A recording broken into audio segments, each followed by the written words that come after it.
Okay, to make this Merlot from concentrate, we are going to need 1 quart, 32 fluid ounces of red grape Merlot concentrate. For our wine yeast, we're going to be using a Red Star Premier Classique. To act as our acid blend substitute, we will be using the juice of 1/4 of a lemon.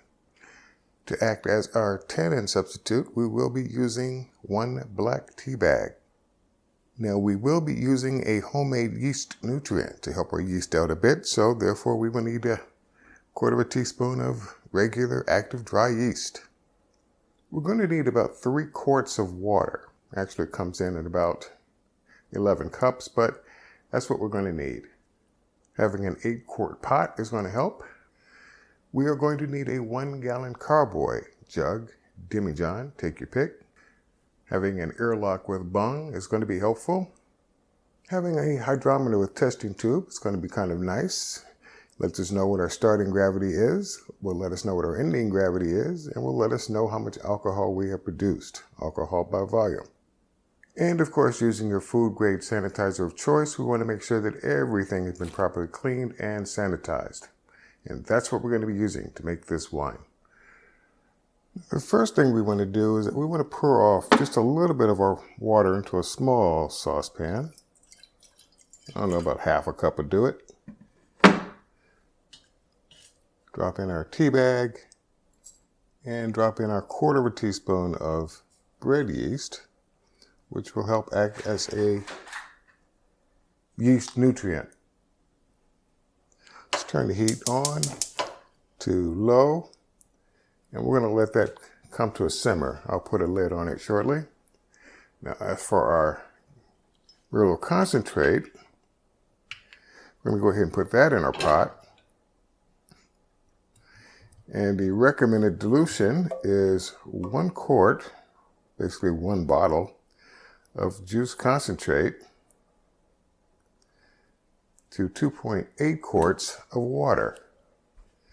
So we're going to go ahead and pour in the remainder of our water,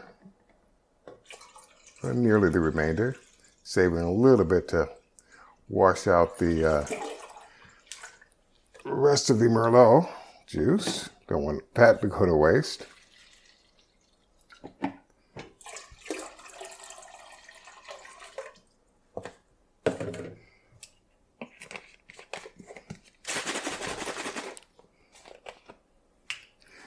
And add that to the pot.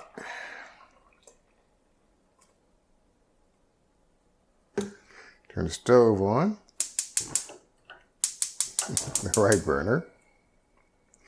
And let's bring that up to just barely a simmer.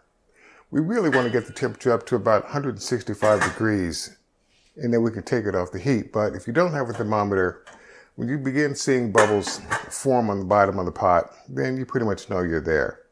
So we'll just go ahead and let that come up to temperature. All right, our temperature has come up to 165. It's great when you have a digital thermometer that can actually let you know when it's time to get back in the kitchen and do something. If you don't, again, don't sweat it. There is no bubbling to the surface well, it's not boiling, put it to you that way. You've basically just got wisps of steam coming up, and that's pretty much all the temperature you need. Now, the reason why we do this, heat it up, is that 1, we don't know where this juice has come from. And 2, we want to make sure that we kill all wild yeast that might have come along with the grape juice. And if we can kill off a couple of bacteria along the way, that's all the more the better. Now, insofar as our tannin substitute / yeast nutrient substitute, we can go ahead and add that to the pot.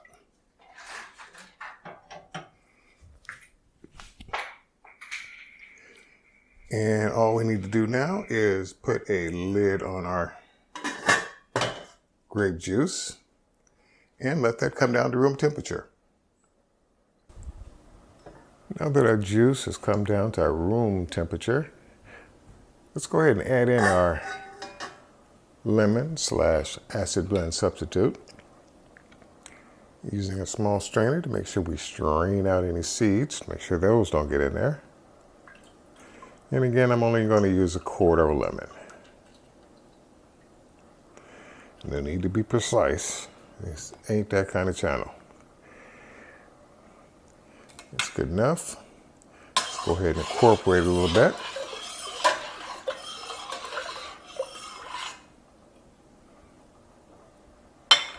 And let's get ready to take a hydrometer reading.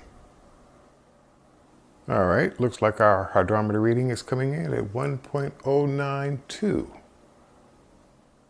Now I've already taken the liberty of transferring our juice from the pot to our carboy. I've got our cap back on, nice and tight. And since I have the luxury of having a little bit of headspace for the moment, I'm going to go ahead and take an opportunity to try and incorporate a little bit more oxygen into our juice. All right, put that where we can see it. Go ahead and take our cap off. And now to begin the process of turning our juice into wine, we must add the yeast. And I am adding 1/4 teaspoon of our Red Star Premier Classique wine yeast. Again, use what you got.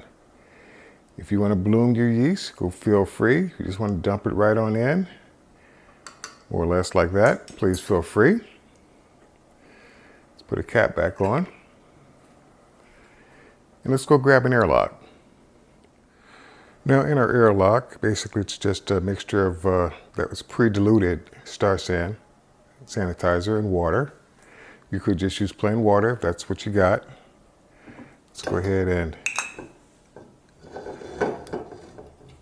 get that in there so that as the yeast is consuming all of that sugar in our must, then it's going to produce a lot of CO2, which needs a way to get out of the bottle, and out it goes, and stops bugs from climbing back through there.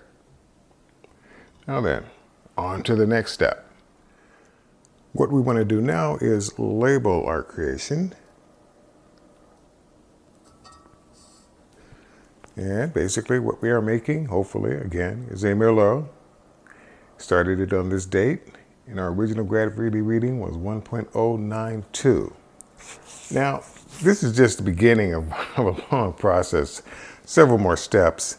A couple of things that are going to happen is that sometime within the next week, I'm going to probably go out and purchase an inexpensive bottle of Merlot, and I'm going to reduce this headspace from where it is now up to closer to the top.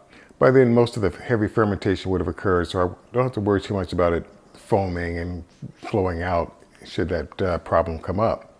I mean, if you can use water if you like, it's going to dilute it a little bit, and it will change your gravity reading.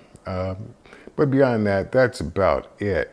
In about, I don't know, 6 or 7 weeks or so, I will probably rack this into a secondary carboy and continue that process every, I don't know, 7 or 8 weeks or so until this becomes clear, or as clear as it's going to be. At which point I'll go through the process of degassing it if need be, back sweetening it if need be. It's definitely, since we don't use sulfites on this channel, this will be pasteurized to basically stabilize the wine. And then after that, bottle it, label it, and when time is right, enjoy it. Again, you can find all of these steps in my winemaking operation playlist on my channels page. And until then, please click on the subscribe and notify buttons if you like what you see here. And I will see you in the next video.